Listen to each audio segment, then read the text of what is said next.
안녕하세요. 오늘 여러분 보내주신 자료들 바탕으로 물류 및 공급망 ESG 중에서도 아주 핵심이죠. 탄소 발자국 진단에 대해 좀 깊이 파고들어 보겠습니다. 측정할 수 없으면 관리할 수 없다. 이 말이 정말 딱 맞는 분야 같아요. 근데 막상 시작하려면 어디서부터 해야 할지 좀 막막하다는 분들이 많으신데요. 오늘 그 첫걸음 한번 같이 떼어보시죠. 네, 반갑습니다. 이게 뭐랄까 복잡해 보일 수 있는데 사실은 명확한 기준하고 또 단계들이 있습니다. 오늘은 그 국제 표준부터 시작해서요. 배출량 파악, 목표 설정, 그리고 실제 적용 사례까지 여러분 회사 상황에 바로 좀 대입해 볼 수 있는 그런 내용들로 준비했습니다.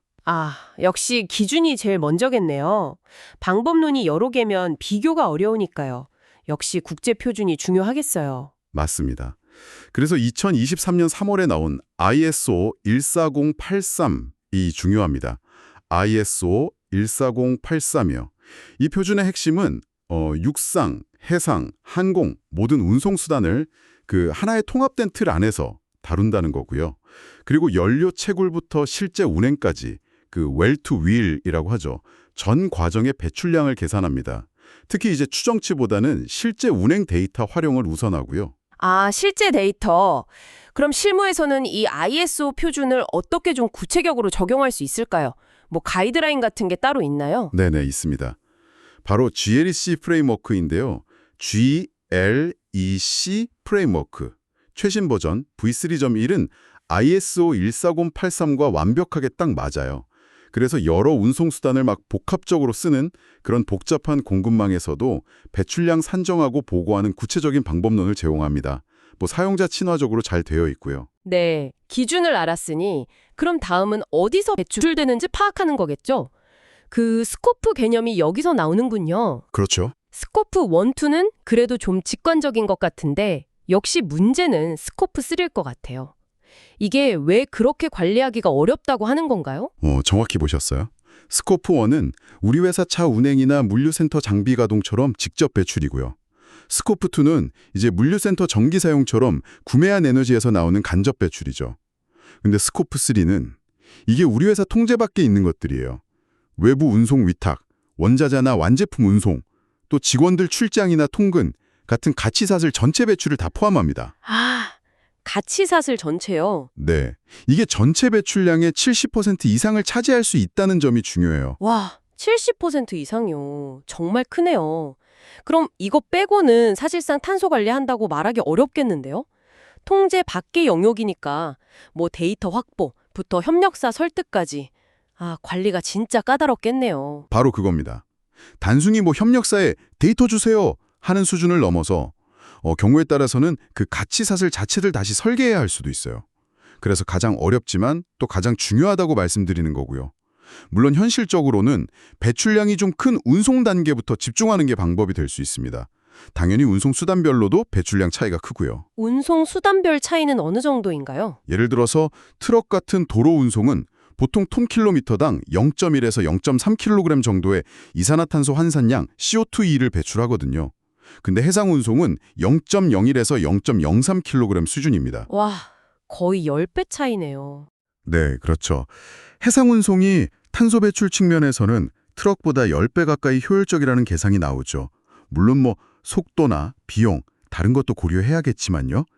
이런 데이터를 바탕으로 이제 우리 위치를 파악하고 또 CJ 대한통운이나 현대글로비스 같은 선도 기업들, CJ 대한통운은 2040년 탄소 중립 목표, 현대글로비스는 2045년 RAV100 목표, 이런 곳들과 비교하면서 목표를 설정해야 합니다.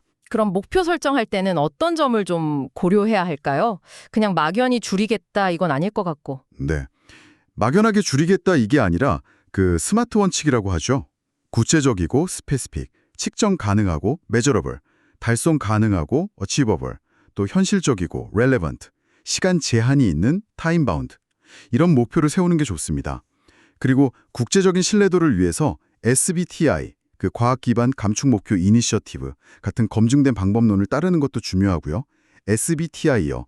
예를 들면 2030년까지 스코프 1, 2 배출량 50% 감축. 이렇게 명확하게 설정하고 단계별 로드맵을 그리는 게 실행력을 높이는 길입니다. 이론은 이제 알겠습니다. 그럼 이제 진짜 실제 적용 단계인데 당장 뭘 해야 할지 좀 막막한 특히 중소기업들도 있을 것 같아요. 시작은요. 데이터 점검입니다. 우선 우리 회사 트럭 연료 사용량, 물류센터 전기 사용량, 외부 운송 거리나 물동량 데이터 이런 게 있는지부터 확인해야 해요. 생각보다 많은 데이터가 이미 내부에 있을 수 있거든요. 그 다음에는 이제 엑셀 기반이든 전문 솔루션이든 계산 도구를 마련하고 정기적인 모니터링 체계를 구축하는 방향으로 나아가야죠. 혹시 중소기업 중에서도 좀 성공적으로 도입한 사례가 있을까요? 네, 있습니다. 직원 한 150명, 트럭 50대 규모의 A 물류회사 사례인데요. 처음에는 그냥 연료 사용량으로만 연간 한 3,200톤 이 정도로 추정만 하던 상태였어요. 그런데 ISO 14083 기반으로 체계적인 측정을 도입하고 1년 만에 배출량을 약 10% 줄여서 2,880톤 수준으로 낮췄습니다. 이제는 월별로 배출량을 모니터링하고요. 오, 1년 만에 10%나요? 네, 성공 요인을 보면 경영진의 강한 의지가 있었고 전담 인력 3명, 그리고 디지털 도구 활용, 또 꾸준한 직원 교육 이런 것들이 잘 맞아떨어졌습니다. 아, 중소기업 사례를 들으니까 훨씬 현실적으로 와닿네요. 오늘 물류 탄소 발자국 진단에 대해 쭉 훑어봤는데, 생각보다 훨씬 체계적이고 또 실용적인 접근이 가능하다는 걸 확인한 것 같습니다. 맞습니다. 중요한 건 완벽한 데이터를 기다리기보다는 지금 가능한 수준에서 시작하고 점진적으로 개선해 나가는 거예요.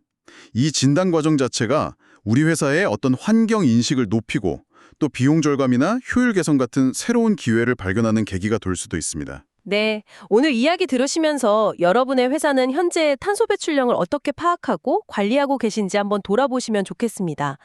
거창한 계획보다는 일단 우리 회사 현황을 파악하고 측정 가능한 작은 목표 하나부터 설정해 보는 건 어떨까요? 마지막으로 이런 질문을 한번 던져봅니다.